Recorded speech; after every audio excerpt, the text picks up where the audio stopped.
Hello and welcome to Storytime. Tonight we are going to read from Ayn Rand's Anthem, Part 7. It is dark here in the forest. The leaves rustle over our head, black against the last gold of the sky. The moss is soft and warm. We shall sleep in this moss for many nights, till the beasts of the forest come to tear our body. We have no bed now, save the moss, and no future save the beasts. We are old now, yet we were young this morning when we carried our glass box through the streets of the city to the home of the scholars. No men stopped us, for there were none about from the palace of corrective detention, and the others knew nothing. No men stopped us at the gate. We walked through empty passages and into the great hall where the World Council of Scholars was in solemn meeting. We saw nothing as we entered, save the sky in the great windows, blue and glowing. Then we saw the scholars who sat around a long table. They were as shapeless clouds huddled in the rise of the great sky. There were men whose famous names we knew, and others from distant lands whose names we had not heard. We saw a great painting on the wall over their heads of 20 illustrious men who had invented the candle. All the heads of the council turned to us as we entered. Those great and wise of the earth did not know what to think of us, and they looked upon us with wonder and curiosity, as if we were a miracle. It is true that our tunic was torn and stained with brown stains which had been blood. We raised our right arm and we said, "Our greetings to you, our honored brothers of the World Council of Scholars." Then, Collective 00009, the oldest of the wisest of the council, spoke and asked, "Who are you, our brother? For you do not look like a scholar." "Our name is Equality 72521, we answered, "and we are a street sweeper of this city."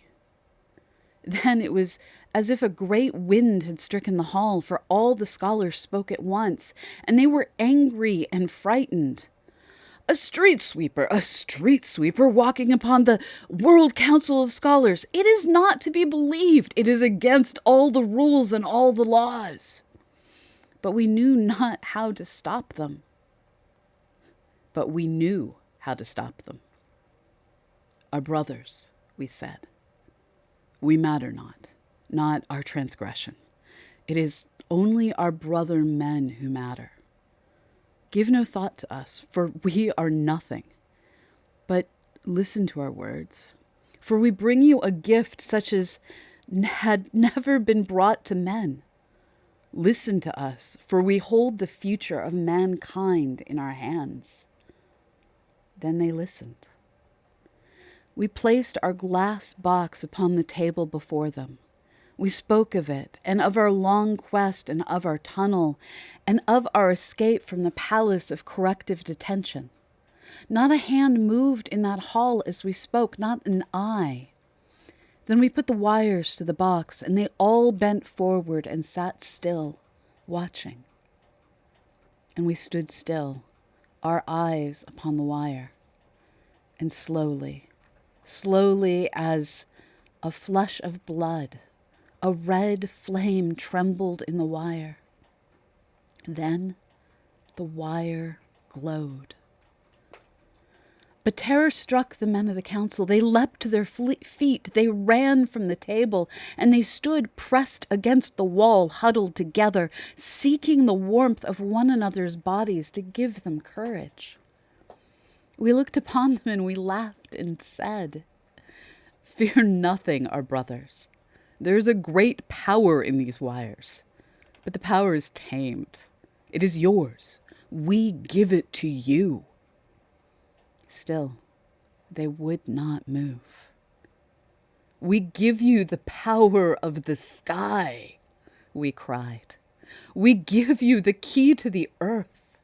Take it and let us be one of you, the humblest among you. Let us all work together and harness this power and make it ease the toil of men. Let us throw away our candles and our torches. Let us flood our cities with light. Let us bring a new light to men. But they looked upon us, and suddenly we were afraid, for their eyes were still and small and evil. Our brothers, we cried, have you nothing to say to this? Then Collective 00009 moved forward. They moved to the table and the others followed. Yes, spoke Collective 00009. We have much to say to you. The sound of their voices brought silence to the hall and to beat of our heart. Yes, said Collective 00009. We have much to say to a wretch who have broken all the laws and who boast of their infamy. How dare you think that your mind held greater wisdom than the minds of your brothers? And if the councils had decreed that you should be a street sweeper, how dared you think that you could be of greater use to men than in sweeping your streets? How dared you, gutter cleaner, spoke Fraternity 93452, to hold yourself as one alone and with the thoughts of the one and not of the many.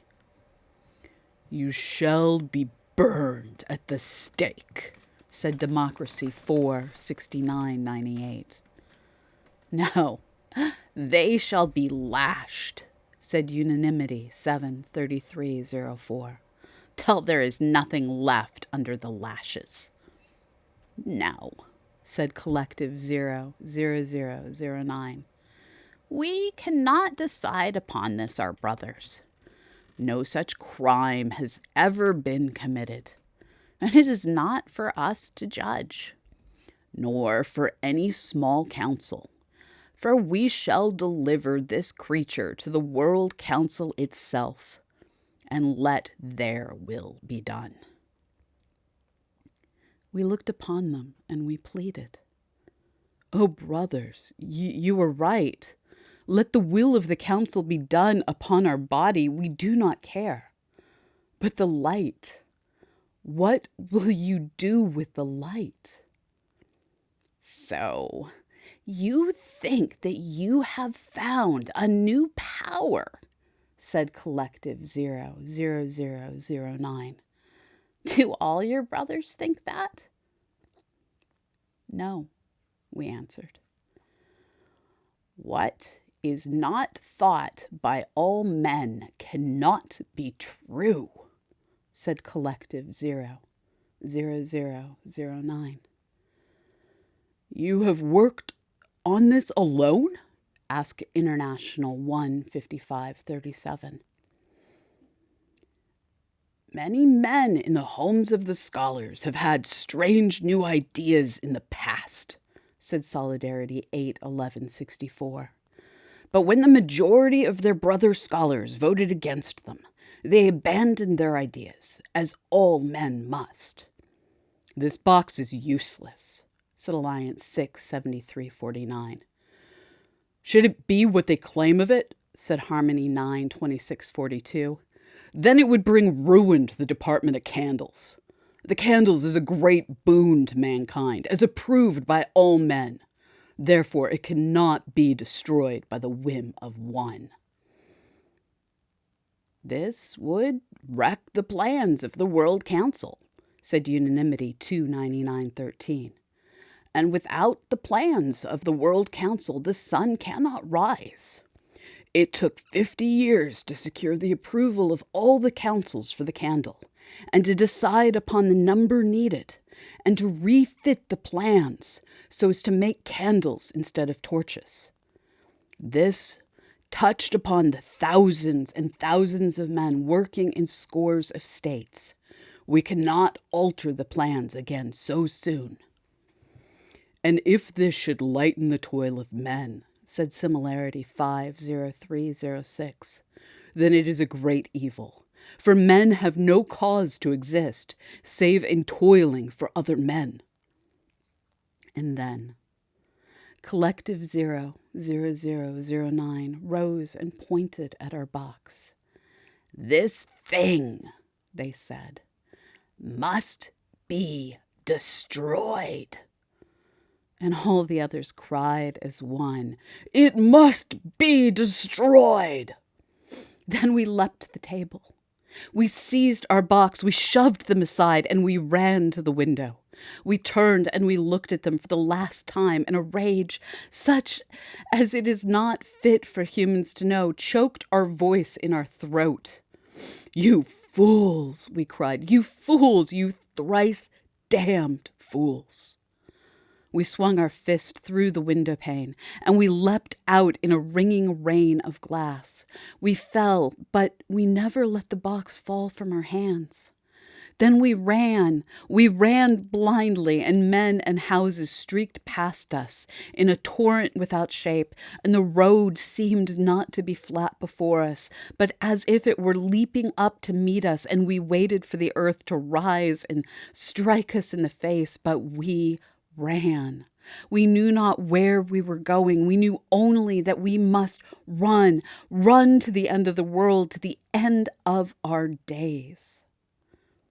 Then we knew suddenly that we were lying on a soft earth and that we had stopped. Trees taller than we had ever seen before stood over us in great silence. Then we knew we were in the uncharted forest. We had not thought of coming here, but our legs had carried our wisdom, and our legs had brought us to the uncharted forest against our will. Our glass box lay beside us. We crawled to it. We fell upon it, our face in our arms, and we lay still. We lay thus for a long time. Then we rose, we took our box, and we walked on into the forest. It mattered not where we went. We knew that men would not follow us, for they never enter the uncharted forest. We had nothing to fear from them. The forest disposes of its own victims. This gave us no fear either. Only we wished to be away from the city and from the air that touches upon the air of the city. So we walked on, our box in our arms, our heart empty. We are doomed. Whatever days are left to us, we shall spend them alone. And we have heard of the corruption to be found in solitude. We have torn ourselves from the truth, which is our brother men, and there is no road back for us and no redemption. We know these things, but we do not care. We care for nothing on earth. We are tired. Only the glass box in our arms is like a living heart that gives us strength. We have lied to ourselves. We have not built this box for the good of our brothers. We built it for its own sake. It is above all our brothers to us, and its truth above their truth. Why wonder about this? We have not many days to live. We are walking to the fangs awaiting us somewhere among the great silent trees. There is not a thing behind us to regret. Then a blow of pain struck us, our first and our only. We thought of the golden one. We thought of the golden one whom we shall never see again. Then the pain passed. It is best. We are one of the damned. It is best if the Golden One forget our name and the body which bore that name. And that ends part 7 of Anthem by Ayn Rand.